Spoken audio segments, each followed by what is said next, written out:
Drugs కేసులో దొరికిపోయిన Eluru MP పుట్ట మహేష్ యాదవ్పై తక్షణమే చట్టపరమైన చర్యలు తీసుకోవాలి అని పల్నాడు జిల్లా YSR Congress party working president doctor Gopireddy Srinivasa Reddy demand చేశారు. ఏలూరు ఎంపీ పుట్ట మహేష్ యాదవ్ ను తక్షణమే పార్టీ నుండి సస్పెండ్ చేయాలని డిమాండ్ చేశారు.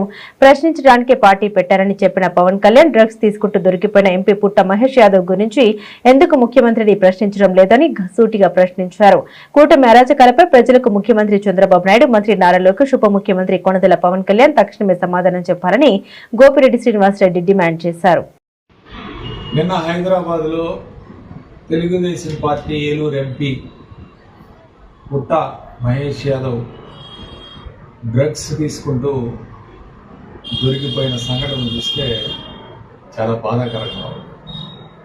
ఒక పార్లమెంటు సభ్యుడు దాదాపు 10 లక్షల ఓటర్లకి ఒక రిప్రజెంటేటివ్, భారతదేశంలో అత్యుత్తమ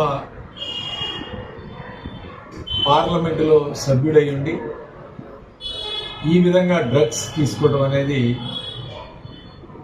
ఎవరి మనస్సాక్షి కూడా ఇది సహించడం అనేది వాస్తవం. చంద్రబాబు నాయుడు గారిని, లోకేష్ గారిని ఒకటే అడుగుతా ఉన్నాం.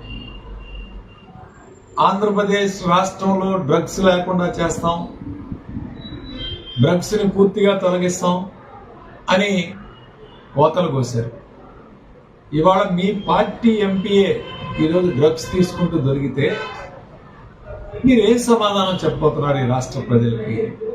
ఓకే, అది తెలంగాణలో, హైదరాబాద్లో జరిగి ఉండొచ్చు, కానీ మీ పార్టీ ఎంపీ, మీ పార్టీకి చెందిన ఎంపీ తీసుకుంటూ ఉంటే ప్రజలు అడిగిన ప్రశ్నలకి ఏం సమాధానం చెప్తారని చెప్పారు.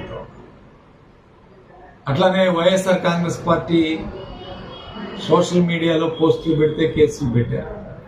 ఒక్కొక్కరి మీద 27 కేసులు, 28 కేసులు, 30 కేసులు పెట్టారు. మా పల్నాడు జిల్లా వైఎస్ఆర్ కాంగ్రెస్ పార్టీ అధ్యక్షుడు పిన్నెల్లి రామకృష్ణారెడ్డి గారి మీద అన్యాయంగా, అక్రమంగా తను ఇన్వాల్వ్మెంట్ లేదని చెప్పి మీ ఎస్పీ గారు స్వయంగా చెప్పినా సరే మర్డర్ కేసులో ఆయన ఇరికిచ్చి 96 రోజుల పాటు జైల్లో ఉంచారు.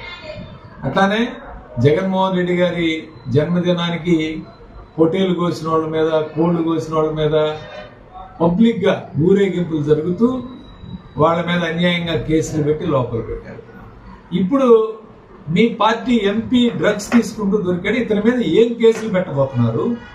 ఏ విధమైన శిక్ష వేయబోతున్నారు? ఈరోజు ప్రజలకి సమాధానం చెప్పాల్సిన బాధ్యత ఈరోజు చంద్రబాబు నాయుడు గారు, లోకేష్ గారు.